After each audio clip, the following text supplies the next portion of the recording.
tank nerds, Lottie here again. I know it's been a hot minute since my last video. Right, first things first, if you want to actually see me on a weekly basis, go and check out my podcast, Turret Monsters Podcast. I'll of course leave it in the dooply doops down below. You can go and check that out, where we talk about tank stuff and tank news and all that sort of stuff. Yeah, not an issue. Anyway, back to what we're up to. I know we're still on the Jeep, but we are so close to being done, and I'll show you what's been taking all the time. Alright, let's get into it. Okay, obviously the front end is quite a bit different. There is a number plate under that. I've just covered it up for reasons. We've got our nice little bit of rope here on the front, adding all the little accoutrements. This is, I had to make one. It is a radiator overflow tank that you see on all the sort of desert Jeeps. I've made this one up. You know, we've got a nice cute little brass fitting there and all that.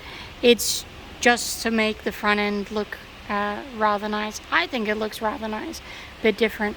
I handmade these bonnet blocks using some of the original parts because I needed that to be a little bit thicker because the original ones were a bit too shallow, as you can see. So the bonnet, the windscreen when you put it down was actually rubbing, specifically where I'm putting the markings, which we'll touch on right now, just putting stuff away. So the markings, we've half decided. This is going to be unimarking, so I'm going to red and then blue. I've already put the blue down, just waiting for that to dry, cover it up, and then I'll put red on the top. We're probably going to avoid putting a number in there just for the time being, otherwise people get a little too focused on the number. But if the owner wants a number, then we can put a number. That's not an issue. This one is going to be our wonderful black background with white kangaroo and the boomerang on the bottom of it. I've cut it out here. So that's what it's going to look like. It's going to be flipped around. I've just got it this way to protect it a little bit until I need it, because unfortunately the black paint that I was going to use isn't operational, so I'm going to have to go and get some more matte black paint. So yeah, once that's dry, cover it, put red on the top, so it'll be red and blue, matte black paint, and then put my stencil over the top and paint that. We are going to do black numbers on the side. I know there's a bit of sort of controversy. They were more often than white, but there are instances of black numbers being used, and honestly the black numbers are going to stand out a bit more. They're not going to be any, special numbers. They're just going to be numbers that the owner wants on the side, as we've done in the past. We've done birthdays, special numbers, whatever, to whoever the owner is. So it's just going to be a set of numbers. Jerry can on the side. I'm very happy with that. I had to make a whole block system for the back of it. So let me turn the light on. There you go. So there's wooden blocks which give it enough space behind here so you can put the windscreen forward and back without pushing the jerry can out of the way, and the jerry can is nice and secure, so I'm very happy with that. I've put tire black on everything, so that's why it's looking very nice. Along the back we have another jerry can. The holder was already there, but it's locked in. Very nice, happy about that. I've added straps to this so that doesn't bump around so much anymore. We've got our axe and our shovel. Really happy about those. The interior is basically done. I've gone and stamped all of these. Let's turn the light back on. So I put the original stamping on those. Really happy about that. Still just got to put our little plate on here, but I'm gonna have actually I'll show you why I haven't put that on, if I can find it. I think it was over here. So this is one that I made for it. Let me take it out of that so you can see it a bit better. So I stamped just a quick little conversion. So 40 kilometers, 25 mile per hour, 60, 37. Just rounded them, you know, pretty close. Unfortunately, I'm going to have to do that one again because the holes are wrong. Not too much to worry about though. And that's just going to go there, and I'm going to write, you know, restoration by, etc., etc. Because here in Australia, we obviously use kilometers per hour. The gauge is in miles per hour, so that's pretty straightforward. Painted pretty much the entirety of the internal, so we've got the mount for the machine gun. We'll go and have a look and see how Peter is going with the rest of it there. I've just taken the carbine out for the time being while I'm doing some work, just so it's not getting in the way. Painted the inside of that so it's nice and groovy and clear, so that's all fantastic. Yep, we've got the steering wheel fitted. I've fitted the doors / seat belts. Now they're original ones. I'm just gonna have to tie that one back. The other one is still there. Oh, and I've added this sort of ceiling around the outside just so it is a bit less tingy, because I've already done a test drive and it was constantly going tick tick tick tick tick tick tick and just driving them mad. I've just got to elastic those into position so they don't come off, but we're very happy with that thus far. Here's the other door / seat belt, so that just goes there. Really happy about that. I needed to fit them because these ones were not done properly. Very happy about that.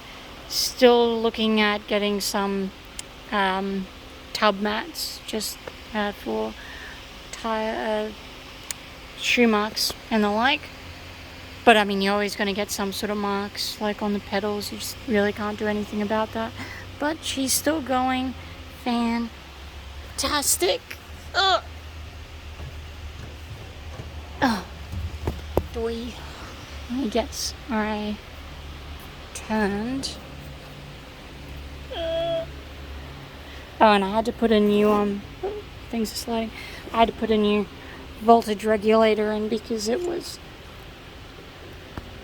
There we go. Sorry, I was supporting that with my shoulder. I had to put a new voltage regulator in because the old one was not working. Now we can get back over here. And there we go. So yeah, she's still going beautiful. I'm very happy with everything. But yeah, essentially just numbers on there. We will probably have to put some sort of marking down here, maybe. We're not sure. Just stuff to make it look good and everything. Don't worry, that's just shaking because I haven't properly locked that down. Yeah, I'll do it later. Yeah, very, very, very happy with everything thus far. Let's go and have a look at what Peter is doing with our guns.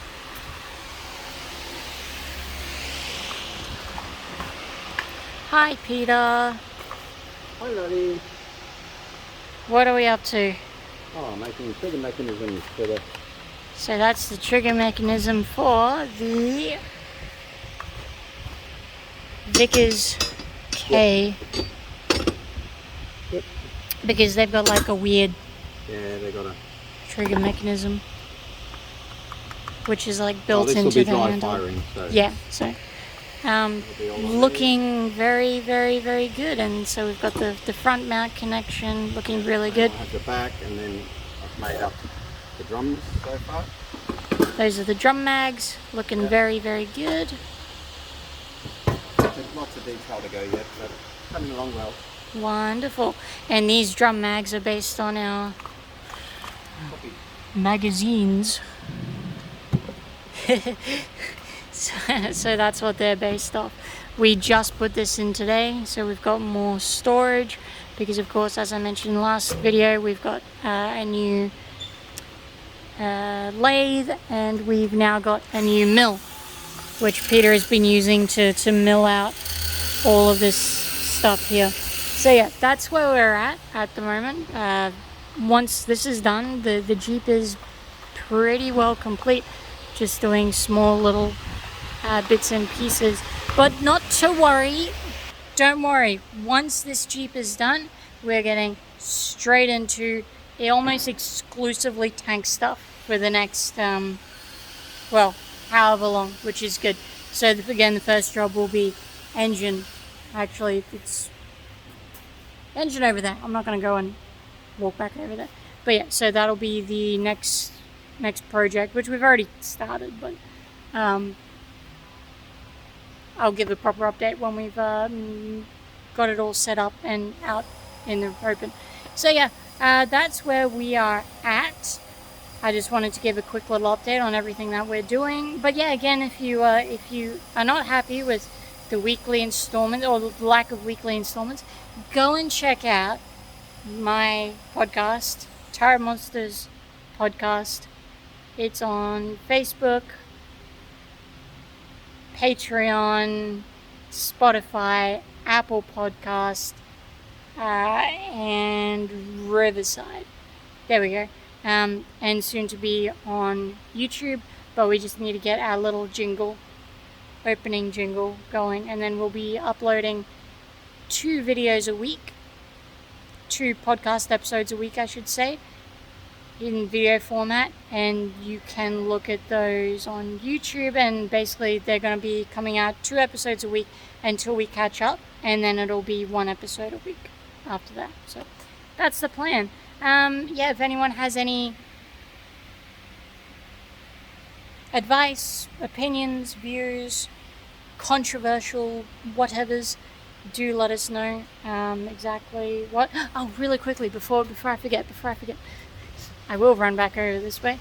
I want to show you the kangaroo. It's in blue just because I wanted to test it out. There we go. So that's going to be the that was just a test one, and I just put a clear coat over the top of it, and I'm just trying to see how it reacts with the paint. So it's always best to test this sort of stuff. Obviously, when I do the final run through, it's going to be a lot more defined. I just wanted to make sure that my thing worked, and so far it's not too bad. A little bit of a shine, but it's also still wet. So, but that's just to seal it all in. Okay, there you have it. Quick little update video. I will try and get another video out next week. Alright, see you on the next one.